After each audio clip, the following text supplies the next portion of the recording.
Let's move on to the steering wheel. There is a horn in the center. When you press it, it becomes active and makes a sound. Where do we use the horn? The purpose of using the horn is this. It is used to prevent a traffic accident or to warn other road users. There is a setting called the steering wheel height adjustment. You can adjust the steering wheel according to your position. To do this, there is a lever right under the steering wheel. When you pull this lever, as you can see, well, it might be different in some cars, but generally the working principle is the same. When you pull it, the steering wheel is released. So, as I'm showing here, you can move it up or down. Once you have it in the position you want, you need to push the lever forward again to keep it there. Don't forget this. After making the adjustment, push it forward, secure your steering wheel again, just like here. The correct way to hold the steering wheel is as you see here. So if we think of the steering wheel as a clock, our left hand should be at 9 o'clock and our right hand at 3 o'clock. We call this the 9:15 position. This is the ideal grip. Do not hold the steering wheel with one hand. This could cause you to fail the exam. If you have this habit from before, if you have driven like this, you should stop, because holding the steering wheel with both hands is much safer. Since you never know what might happen, you need to have full control of the steering wheel with both hands to maintain control of the vehicle. This is the correct way to hold it. If it's not exactly 9:15, it could be 9:10 or 10:15.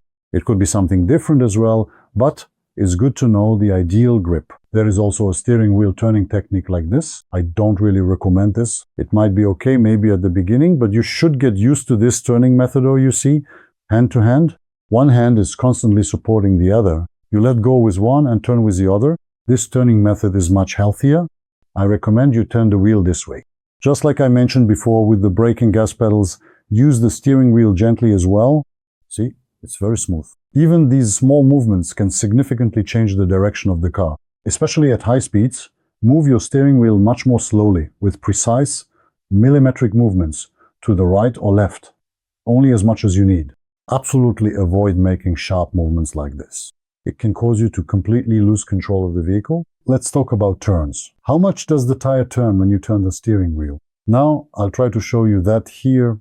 The steering wheel usually turns about 3 full turns from right to left in most cars. Let's consider one turn as 360 degrees. When we turn it one turn to the left, it comes to this position.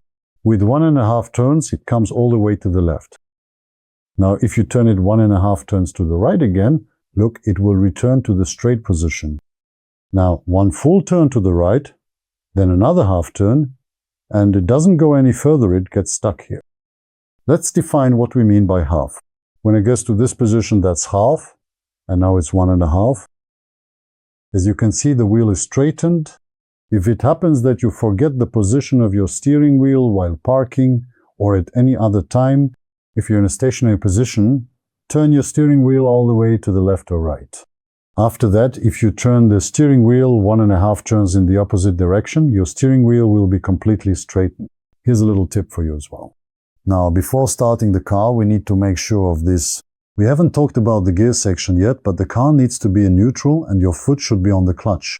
Actually, both mean the same thing. Just pressing the clutch also puts the car in neutral. We'll talk about this, but just to be safe, press the clutch and also put the gear in neutral. You can tell the gear is in neutral when it moves freely from side to side like this. In automatic cars, next to the tachometer, there are P, R, and D sections. These indicate the positions of the gear. When the car is in neutral, which is indicated by the red N, that's the correct position for starting the car. Or you can also start it while it's in park. We inserted the card back into the slot. Look, right now we weren't pressing any pedals, the foot was on the gas and then moved to the brake. When starting the car for the first time, make sure your foot is on the brake. Whether the handbrake is engaged or not, it's important for safety to keep your foot on the brake. The car could suddenly lurch forward. It might have been left in gear. You might forget to press the clutch, and so on. For many reasons, keep your foot on the brake. In most automatic transmissions, the start-stop button won't activate unless you press the brake. In other words, the car won't start, because it expects you to secure the vehicle first. That's why your foot should be on the brake here. This vehicle uses a card system. The buttons on it are for functions like unlocking, locking, and controlling the lights. We turn it horizontally in the direction of the arrow, insert it into the slot, and start the car for the first time. There is a start-stop button. Some vehicles have this feature, others only have a key-operated ignition system. You pressed it and the car started. The indicator lights came on. As you can see, the car is now running. Key-operated ignition. This one also has lock and unlock buttons. So you can control the car remotely from outside. Now he will insert the key into the ignition and start the car for the first time. Let's see this as well. It's a different system compared to the CAT system. When he turns it to the first position, the car's electrical system is activated and the lights come on. When he turns it one step further, the engine will start. And we turn it off the same way. When we turn it to the left, we remove the key. It doesn't matter whether it's manual or automatic. In all vehicles, after you remove the ignition key, there's a small gap left in the steering wheel. If you turn it a little, the steering wheel locks. This is a safety measure, and right now the steering wheel is locked. It doesn't turn left or right.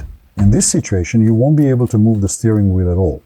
And your ignition key also won't turn left or right. In other words, the ignition key won't turn.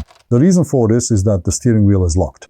Now, when you encounter a situation like this, there will be a bit of play in the steering wheel. It will move just a little to the left and right.